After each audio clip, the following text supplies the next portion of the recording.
Hello, my fellow strangers. And a special welcome to Julia, of course, because she is our new Tuesday stranger. I think I'll be seeing you tomorrow, but I'm not positive about that. I should probably check our chat. Additionally, I want to give a huge shout out to everyone who applied for the Tuesday spot. Those of you who did but didn't get it, there are 11 of you. You should have gotten a letter from me via Facebook Messenger that outlines our decision about adding somebody for Sunday.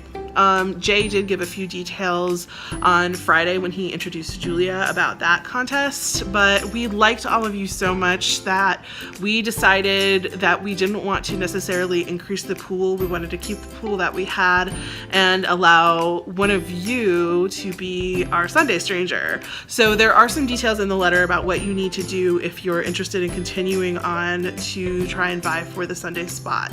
So make sure that you follow those directions. It entails you emailing your video to us and whatever. So make sure you check up on that. And I really do hope that we get all 11 of you back to try for the Sunday spot because we just loved everybody. And I look forward to seeing who ends up being our first ever Sunday stranger. So another thing that I wanted to talk about this week is my reading schedule. I know I talk about this a lot. It's kind of a big part of my life right now that I'm reading for my field exams for my PhD program. I have a couple videos on here where I've referenced how many books I'm going through a week.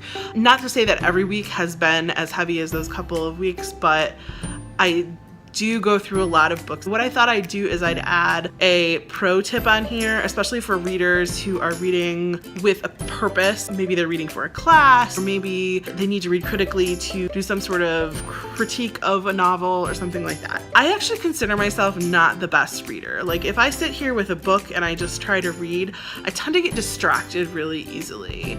And so something that I've learned to do over time is I will always pair a physical book along with an audio version if I can. As I'm sure some of you know, if you are on the audiobook scene,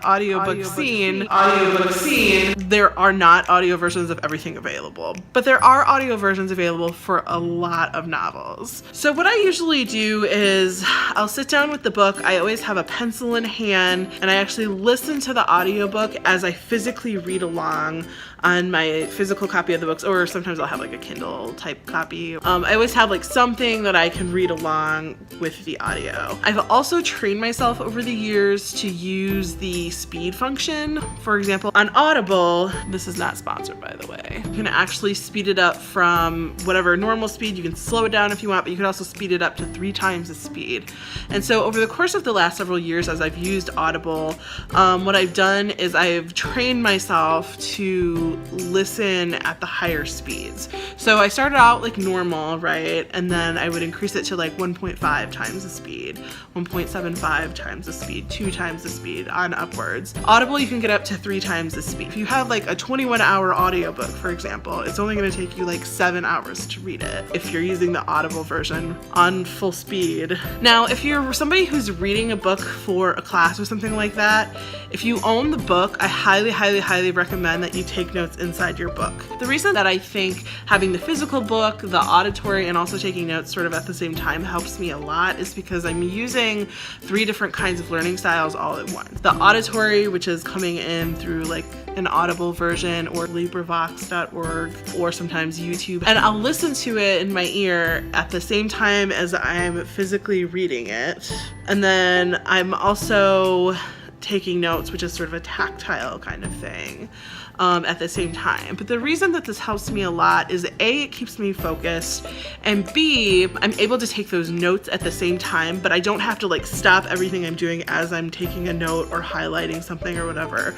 The story sort of continues in my ear and then I just catch up. But it really allows me to get through the number of books that I need to get through, but also allows me to remember them better and to retain the information. And then I also have all of my notes as I've I've gone through. So this is a way that I've allowed myself sometimes to get through sometimes more than one novel in a day. As I've mentioned before, I do have a really large reading list that I'm trying to get through, and a lot of them I do have Audible or LibriVox versions, or maybe I found them on YouTube, things like that. There are some that I don't, and they take me a little bit longer to get through, but that's kind of how I've been powering through. I have the audio version, which I turn all the way up. Audible, you can go 3 times the speed. On YouTube, you can go 2 times the speed. On LibriVox, it's just a smidge over 2 times the speed. I think it's like 2 1/4 or something like that technically. I highly recommend for students who have audio versions available of whatever text they're reading that they try this tactic, because at least for me, it allows me to retain things a lot more easily and sort of take advantage of multiple different learning styles at once. So anyways, I hope this is helpful to different strangers out there that are maybe in college or taking maybe a literature course or something. If you can get an audio version, it's really helpful. So anyways, I hope this is helpful to all of you, and I guess with that I will just say until next Monday, my fellow strangers, because I will see you then.